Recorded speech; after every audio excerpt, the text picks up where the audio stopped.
Update muna nga tayo sa mundo ng basketball at gayon na rin sa Gilas Pilipinas. Eto nga, Senator Robin Padilla.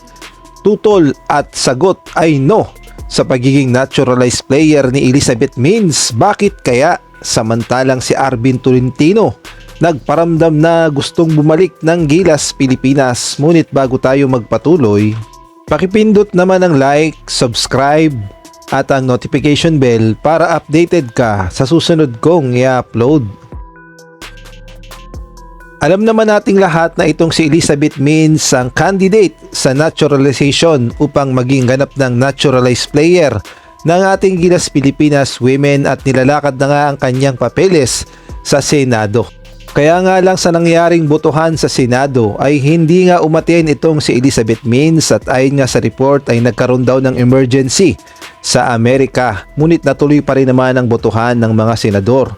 Ngunit itong si Senador Robin Padilla ay hindi nga sang-ayon at pumoto ng no sa pagiging naturalized player ni Elizabeth Means. At ito nga yung buong paliwanag ni Senator Robin Padilla kung bakit no ang binoto niya kay Elizabeth Means at nagpost na rin nga siya sa kanyang social media at atin ngang basahin ang buong sinabi ni Senator Robin Padilla patungkol nga dito kay Elizabeth Means.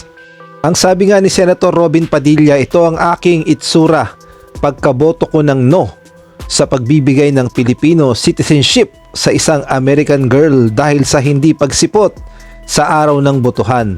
Ako'y gumagalang sa aking mga kasama na bumoto ng yes. Ganun talaga minsan, hindi tayo sama-sama.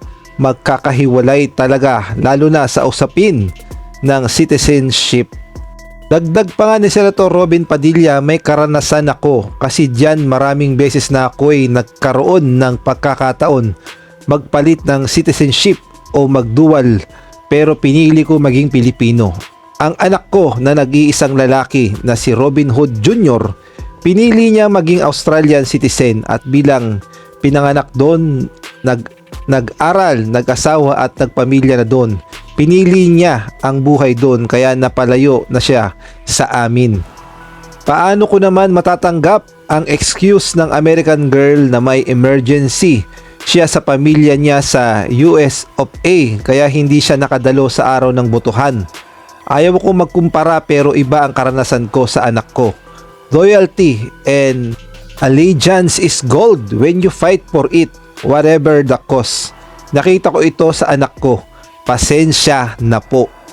At ito nga yung itsura ni Senator Robin Padilla nang bumoto siya ng no sa pagiging naturalized at dual citizenship ni Elizabeth Means para sa Gilas Pilipinas. Sa tingin nyo, tama ba ang naging desisyon ni Senator Robin Padilla na bumoto siya ng no dahil hindi nga naman sumipot si Elizabeth Means sa botohan sa kanyang pagpoproseso bilang naturalized ng Gilas Pilipinas Women? Samantalang sa ibang balita naman, eto ngang si Arvin Tolentino na dating naglalaro sa PBA sa Barangay Ginebra at Northport, Batangpiera at kalaunan ay napunta sa KBL o Korean Basketball League sa kanyang kupunan na SK Knights. At sa kanyang naging interview sa One Sport, ipinahiwatig ni Arvin Tolentino na willing siyang magbalik sa national team. Full support ako sa kanila. Tawagan ka.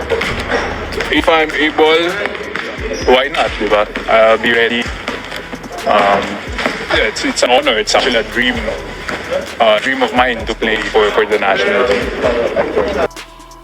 Well, kung tutuusin ay maganda ang ipinapakitang galawan at laro ni Arvin Tolentino sa SK Knights sa Korea.